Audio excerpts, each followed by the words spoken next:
I envision a world that puts as many resources toward healing as it does toward punishment. Okay, this is day 2, mental health with Sarah. This is from part 1. When people go through crisis, that they're responded to with a level of care, compassion, and competency that is often unavailable in the current punishment, coercion, oppression paradigm.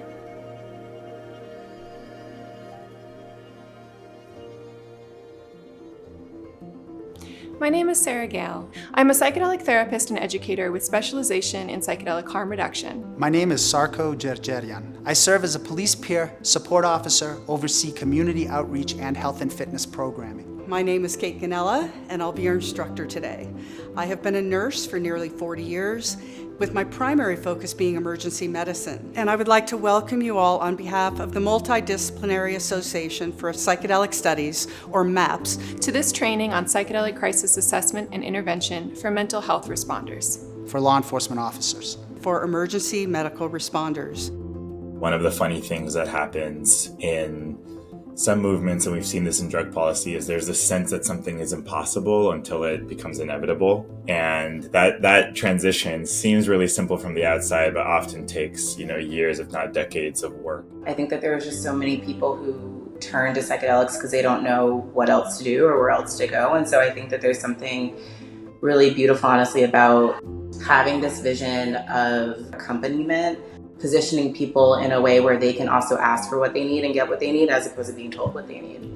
We define psychedelics as a class of psychoactive substances that produce non-ordinary states of consciousness and changes in perception, mood, and thought processes. Psychedelics produce a range of effects from body temperature and coordination changes to distorted perceptions and paranoia, hallucinations, disorganized thoughts, and euphoria.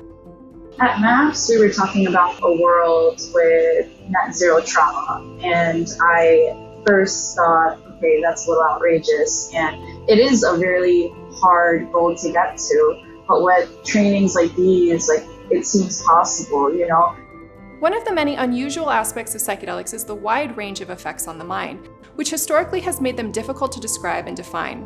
Psychedelics behave like non-specific catalysts and amplifiers of the mind, and they can affect and amplify any and all aspects of the mind, both pleasant and difficult. Consider the guitar as a metaphor. The acoustic guitar represents our normal, daily, ordinary state of consciousness. Plug the guitar into an amplifier and you have a very different sound. That amplified experience creates this huge range of potential outcomes, and that can potentially create difficulties because the person is experiencing so much intensity in their feelings, their senses, and their thoughts.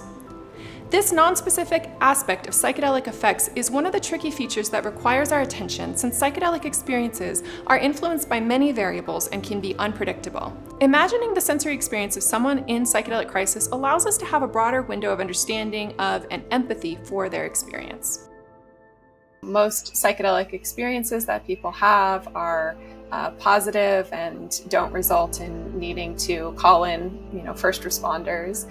But, as more and more people explore psychedelics, it's really important to have both training as well as public education on the potential risks. So what are the major risks of psychedelics? Dr. Stanislav Grof states, most casualties and complications of unsupervised experimentation with psychedelics can be attributed to irresponsible and uninformed use rather than due to any inherent danger of the substance itself. These are the calls we most frequently see. This is not the full picture. There are people who do use intentionally and carefully. That being said, people still end up with unintended consequences. Unlike opiates and methamphetamine, psychedelic crisis response is expected to occur more frequently in the middle and upper class suburbs, as well as on college campuses. The potential for sensory and emotional overload can be all over the map.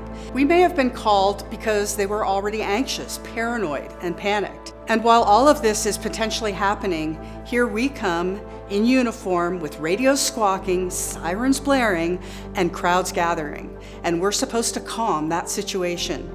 This is one of the biggest challenges of psychedelic crisis response.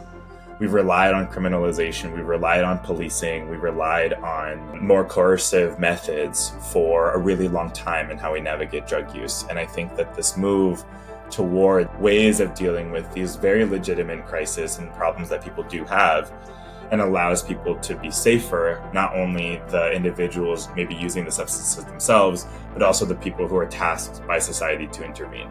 I see it as if we want to move forward in advancing psychedelic policy reform, then we must also move forward alongside education and harm reduction and crisis response. We can actually design a post-paradigm environment that we all agree can be as safe and healthy and healing as possible.